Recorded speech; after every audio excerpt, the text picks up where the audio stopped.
Good afternoon, children. So, in the last video, I have told you about this sugar. When I was talking about the sugar, I told you this is a liquid. Now, the concept is of solid, liquid, gas is very simple. There are particles. If the particles are very compressed, very close to each other, very close to each other, then it is in the solid. And when it is away from each other, they are liquid. And if it is beyond that, far away from each other, not attracted towards each other, okay, then it is called gas.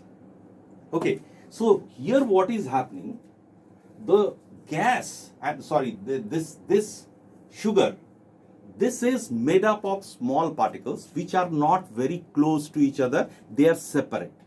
So when I am pouring it, it is poured and taking the shape. It is able to adjust itself. If I do like this, its volume will further change. Why it is changing? Because the particles have got some space left between that. In the same way, in the liquid also, between the liquid particles, suppose water particles, there is a space between them where they can adjust. So here they are able to adjust to the shape of the container. So in case of gas also, you will find that gas does not have a fixed shape, which I have already shown you that the shape of the gas is changing. Shape of the gas,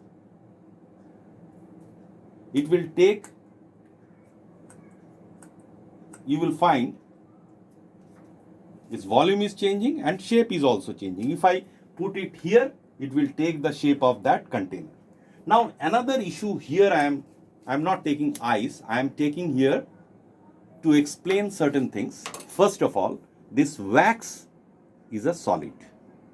Then you can find this wax is melting. It is going to another state, that is the liquid state. Here you can find. Then that liquid is further heated to become gas, and that gas is burning. So in this candle, you can find all the three states of matter. And this is a very important property. State of material is a very important characteristic to segregate, to separate, to group the materials into different groups.